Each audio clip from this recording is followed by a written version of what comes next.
Amis de Morpheus Etica, bonjour et bienvenue à bord, comme dirait l'autre.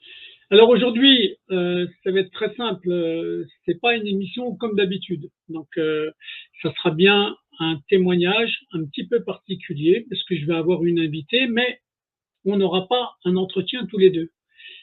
Je vais lui donner la parole et vous allez voir comment. Elle s'appelle Sophie Puechberdi. Elle a quelque chose à dire concernant l'environnement médical autour d'un enfant. D'accord? Et donc, je vais lui laisser la parole puisqu'elle va me parler en face. D'accord? Elle va avoir un petit témoignage de quelques minutes en faisant une lecture de lettres. Et derrière ça, je publierai 2 autres documents qu'elle m'a donnés pour faire savoir certaines choses. Et ça fait partie de, on va dire, de la stratégie de communication de ce qu'on peut considérer comme l'environnement autour du monde de l'enfance. Alors, je vous dis merci d'avance et vous voyez, je fais simplement l'introduction pour pouvoir après faire le montage de ce qu'on a fait comme image. Merci à tous et je vous dis à très bientôt. Merci. Madame, je reviens vers vous aujourd'hui, mercredi 29 mars 2019. En effet, j'ai eu un rendez-vous hier, 28 mars 2019, à 11 h, avec le docteur Poirier-Garcia Marie-Hélène pour une consultation post-bilan pluridisciplinaire que j'ai demandé au CHU de Tours dans le service du professeur Bonnet-Brio, confirmant et validant un diagnostic TDAH sévère et dont j'ai remis une copie en main propre ce jour au docteur Poirier-Garcia. Le docteur Poirier-Garcia m'a reçu 2 fois. Une première fois seule le 10 septembre 2018, une deuxième fois le 28 mars 2019 avec mon fils Bogdan pour qu'elle fasse connaissance avec lui.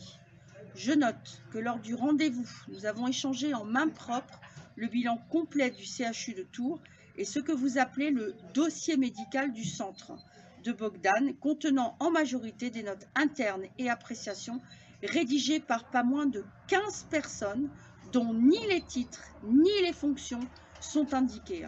Un bilan du docteur Lanoé envoyé en confidentialité au docteur Bemelmans, médecin traitant de Bogdan, et le dernier courriel que je vous avais envoyé m'appartenant et vous informant du séjour au CHU de Tours pour diagnostic. Après lecture des pages constituant le dossier médical du centre, je m'aperçois avec stupéfaction et effroi que les tests pratiqués par le monsieur Vaumoron et validés avec ordonnance de Ritaline à l'appui par le docteur Mirkovitz, pédopsychiatre spécialiste du TDAH à l'hôpital Salpêtrière à Paris, ont été évincés, ignorés, niés, perdus. Je ne vais pas revenir sur les détails de ces notes internes complètement dirigées, galvaudées et mensongères, diffamatoires compte tenu de l'état de santé mentale de Bogdan, qui demande depuis le début une prise en charge médicale sérieuse, professionnelle, avec un pédopsychiatre impérativement spécialisé dans le TDAH, adapté à son handicap, pas des ateliers auxquels les parents ne sont pas invités, et où mon fils s'est vu mettre en contention pendant 40 minutes. Pas une construction flagrante d'un dossier social à charge en vue d'organiser une information préoccupante. Madame Bedoué m'a été présentée comme une personne qui pouvait nous aider.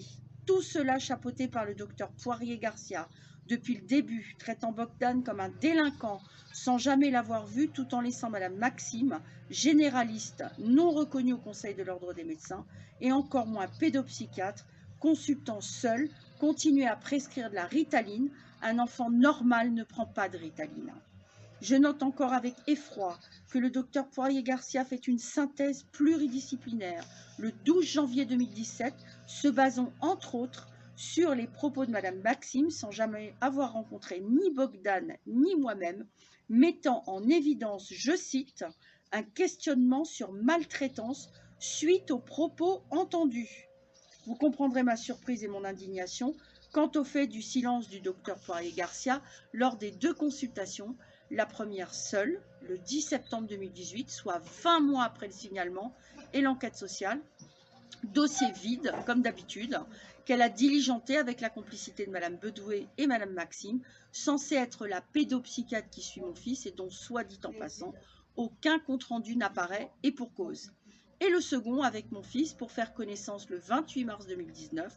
Sachant tout cela, je ne lui aurais jamais transmis les comptes rendus du CHU, une fois de plus, vous m'avez trompé. Déontologiquement, je m'interroge très sérieusement. J'imagine que vous me rejoignez sur le fait que, compte tenu des nouvelles informations que je viens de découvrir, l'impartialité et la neutralité du docteur Poiré-Garcia est impossible. Celle-ci, avec Mme Maxime et Bedoué, ayant nié, ignoré et invalidé les premiers tests de M. Vaumoron et ordonnance du docteur Mirkovitz, ainsi que le compte-rendu du docteur Lanoé. Je comprends mieux maintenant la raison pour laquelle le dossier de mon fils est resté vide en permanence. Ma famille s'est victime d'une information préoccupante basée sur l'article L226.3 du Code de l'action sociale concernant l'enfance délinquante, surréaliste, un enfant malade avec des troubles neurologiques que l'on classe délinquant avec une mère maltraitante. Je rappelle que Bogdan est TDAH sévère, concentration 7 sur 9, hyperactivité 8 sur 9, résultat du CHU de Tours qui confirme les premiers tests avec lesquels je suis arrivée chez vous. Madame, vous comprendrez que dans ces conditions, je demande un rendez-vous avec un médecin neutre et que vous ne pouvez pas me laisser une fois de plus en errance de soins pour mon fils. Il a été discuté avant que je découvre ces nouvelles informations de la mise en place de séances de psychomotricité fine, d'une institutrice qui pourrait le cas échéant se déplacer pour enseigner à mon fils et d'éventuelles séances de neuropsychologie, tout ceci recommandé par le CHU de Tours pour lui offrir des outils et une thérapie pour apprendre à gérer et accompagner ces troubles envahissants du développement. Le TDAH ne se soigne pas, il s'accompagne, comme je le dis, redis et archidit depuis le début. 3 ans d'errance et de négation dans vos services. Je vous remercie de bien vouloir me tenir informé de vos décisions avant le 16 mai 2019, afin que le cas échéant, je prenne des dispositions nécessaires à valoir ce que de droit. Et j'ai mis une fois de plus, mon fils n'est pas accompagné comme il le mériterait. Voilà, je vous prie de bien m'envoyer la copie du document que j'ai signé avec mes annotations concernant la remise de votre dossier médical. J'ai évidemment reçu aucune réponse à cette lettre, plus l'autre que je peux te passer après, que je pourrais lire ou que tu pourras passer en